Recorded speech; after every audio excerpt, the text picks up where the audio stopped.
Community volunteers in Manipur, local defenders in a time of collapse. Introduction. Since the collapse of the N. Biren Singh government in 2023, Manipur has undergone a profound transformation in its security landscape. The absence of effective governance and the eruption of widespread ethnic violence left communities with little choice but to fend for themselves. Where once the state was expected to maintain peace, now ordinary citizens, young and old, have stepped forward to take on the role of defenders. From the Liangmai Nagas, who have mobilized 400 youth in their Kacha group, to the Kukis, who have organized nearly 6 zero-trained volunteers, each community has developed grassroots structures of protection. These groups are not formal armies, but they are disciplined and increasingly organized. Crucially, the Kuki volunteers are not designed as offensive militias or instruments of domination. Their leaders and community elders stress that their purpose is defense only to safeguard their ancestral land, protect vulnerable families, and resist intrusions by hostile elements. In this way, the rise of volunteer groups represents both a symptom of state failure and an assertion of community resilience. 1. The collapse of governance. The breakdown of the N. Biren Singh administration in 2023 was more than a political crisis. It was a collapse of law and order. Communities experienced delayed state response during attacks and displacements. Distrust in security forces as both hill and valley populations accused them of partiality. Vacant authority in many areas, leaving villages exposed. With faith in the state evaporating, communities concluded that only their own people could provide reliable protection. 2. Historical roots of community defense. Self-defense has long been embedded in the social fabric of Manipur. Tribal traditions emphasized collective responsibility, with youth guarding the village. Insurgent-era experiences familiarized communities with military structures. Village solidarity has historically ensured survival in times of raid, invasion, or conflict. The events of 2023 did not invent community defense, but revived and expanded it on a much larger scale. 3. Liangmai Kacha volunteers. The Liangmai Nagas were among the first to organize a provisional defense unit. In Senapati and Tamenglong, where villages were vulnerable to incursions, elders and youth formed the Liangmai Kacha group. Strength: around 200-400 volunteers. Training conducted in forested areas with emphasis on basic drills, rapid mobilization, and defensive tactics. Objective: to act as guardians of Liangmai settlements, deter intruders, and reassure villagers. Their mobilization, while modest in numbers, reflects the broader pattern of communities stepping into roles once reserved for the state. 4. The Kuki volunteer mobilization. In contrast, the Kuki volunteers represent the largest and most organized grassroots defense system in present-day Manipur. Faced with widespread violence and displacement in 2023, the Kukis determined that survival required total community participation. Features of the Kuki volunteer system: numbers. Nearly 6 volunteers across the hills, making them the largest civilian defense group. Village-based structure. Every Kuki village maintains its own unit of defenders, ensuring no settlement is left exposed. Universal training. Almost every male member of Kuki households has undergone training ranging from village patrols to advanced battlefield tactics. Readiness.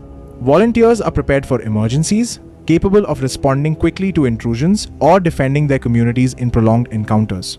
Community involvement. Women and elders support through logistics, intelligence, and care for displaced families. Defensive purpose. A crucial element distinguishes Kuki volunteers. They are not designed to dominate or aggress against other communities.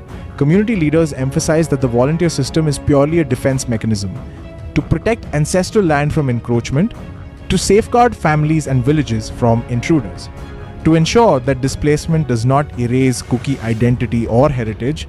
In this light, the Kuki volunteers represent not an offensive force, but a shield raised in the face of vulnerability.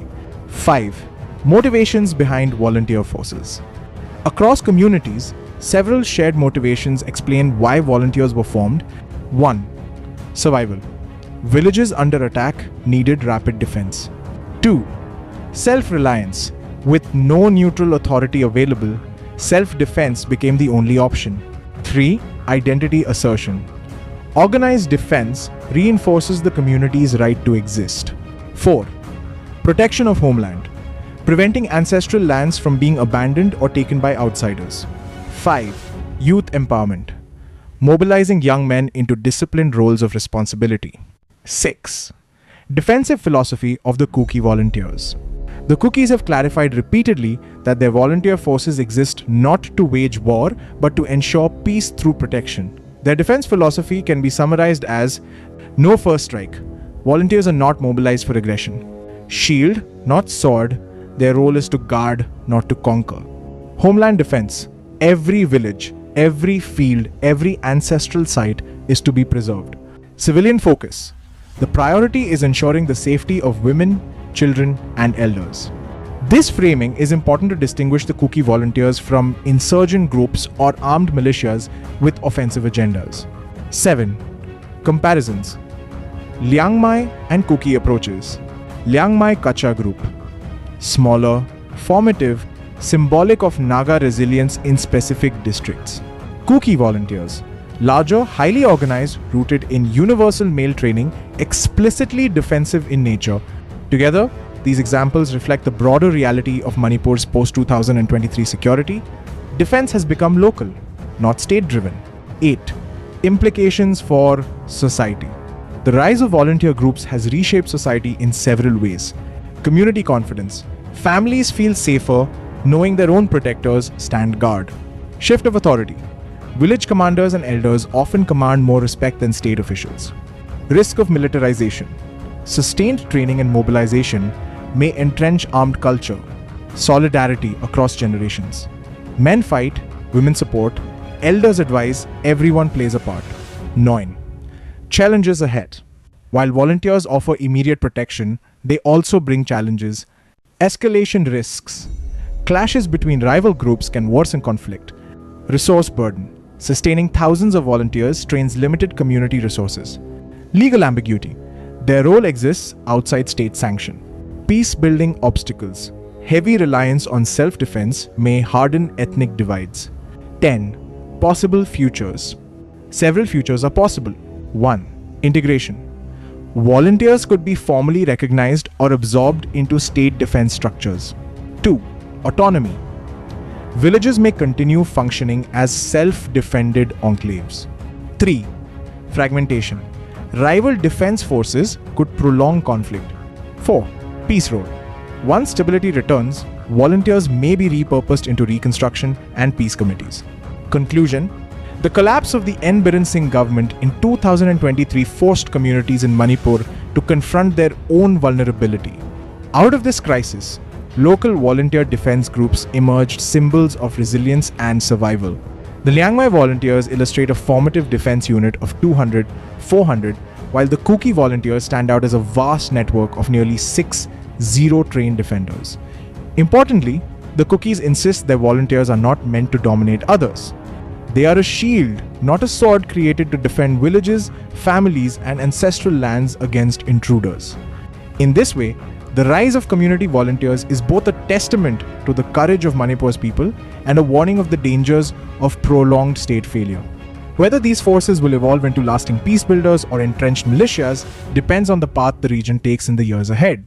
Thank you for watching. Please don't forget to subscribe Zalingam Media and share this video.